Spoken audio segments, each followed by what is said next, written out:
മൂന്നാറിൽ വീണ്ടും അപകടയാത്ര. ആന്ധ്രാപ്രദേശ് രജിസ്ട്രേഷൻ കാറിലാണ് യുവാവ് ഡോറിൽ കയറിയെടുത്ത് യാത്ര ചെയ്തത്. ദൃശ്യങ്ങൾ ശ്രദ്ധയിൽപ്പെട്ട പോലീസ് മൂന്നാറിൽ വെച്ച് വാഹനം കസ്റ്റഡിയിലെടുത്തു.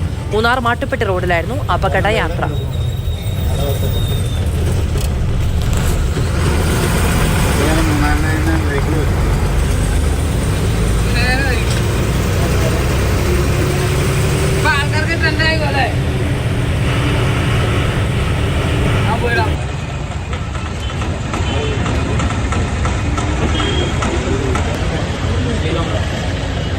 നന്ദുഷ വിവരങ്ങൾ നൽകും. നന്ദുഷ, ഇത് എത്രാമത്തെ തവണയാണ് ഇതുപോലെയുള്ള അപകട യാത്രകൾ, സവാരികൾ സംഘടിപ്പിക്കുന്നത് ആളുകൾ എന്നുള്ളത് പ്രശ്നമാണ്. ഇപ്പോൾ MVD നടപടി സ്വീകരിച്ചിട്ടുണ്ടോ?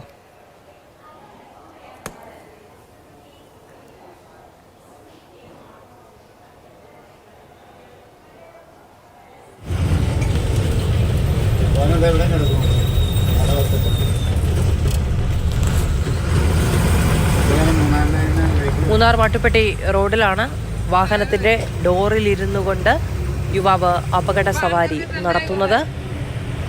ആന്ധ്രാപ്രദേശ് രജിസ്ട്രേഷൻ വാഹനമാണ്. നന്ദുഷ, വിവരങ്ങൾ. സമീപ ദിവസങ്ങളിൽ സമാനമായ രീതിയിൽ അപകടകരമായ രീതിയിൽ സാഹസികമായി നിരവധി ആളുകൾ ഇത്തരത്തിൽ യാത്ര ചെയ്യുന്ന വിവരങ്ങൾ നമ്മൾ പങ്കുവച്ചിരുന്നു. മൂന്നാറിലെ ഗ്യാപ്പ് റോഡിലും അതോടൊപ്പം ഇന്നിപ്പോൾ ഉണ്ടായിരിക്കുന്നത് മൂന്നാർ മാട്ടുപ്പെട്ടി റോഡിലാണ് ഇത്തരത്തിൽ അപകടകരമായ രീതിയിലുള്ള യാത്ര നടത്തിയിരിക്കുന്നത്. നമുക്കറിയാം, കാറിന്റെ ജനലിന് പുറത്തുകൂടി കാർ വിൻഡോയിൽ ഇരുന്ന് യാത്ര ചെയ്യുന്ന ഒരു കാഴ്ചയാണ് നമ്മൾ കാണുന്നത്. ആ ഡോർ എങ്ങാനും ഒന്ന് തുറന്നു പോയാൽ വലിയ അപകടത്തിലേക്ക് എത്തിയേക്കാവുന്ന ഒരു യാത്രയാണ് നടത്തിയത്. ഈ ദൃശ്യങ്ങൾ പുറകിലത്തെ വാഹനത്തിലുള്ള ആളുകളാണ് പകർത്തിയത്. ഈ ദൃശ്യങ്ങളുടെ അടിസ്ഥാനത്തിൽ മൂന്നാറിലേക്ക് ഇവർ എത്തിയപ്പോൾ തന്നെ പോലീസ് ഇവരെ കസ്റ്റഡിയിലെടുത്തു. തുടർ നടപടികൾക്കായി മോട്ടോർ വാഹന വകുപ്പിന് വാഹനം ഉൾപ്പെടെയുള്ള ആളുകളെ കൈമാറിയിട്ടുണ്ട്.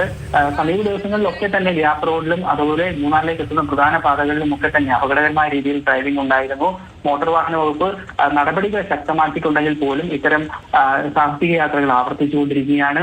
അയൽ സംസ്ഥാനങ്ങളിൽ നിന്നെത്തുന്ന വാഹനങ്ങളാണ് അധികവും ഇത്തരത്തിൽ യാത്ര നടത്തുന്നത്. ഇന്നിപ്പോൾ ഇത്തരത്തിലൊരു സാഹസിക യാത്ര നടത്തിയിരിക്കുന്നത് ആന്ധ്രാപ്രദേശിൽ നിന്നുള്ള ഒരു വാഹനമാണ്. ഇവർക്കെതിരെ മോട്ടോർ വാഹന വകുപ്പ് നടപടി എടുത്തിട്ടുണ്ട്. നന്ദുഷ വിവരങ്ങൾ നൽകിയത്.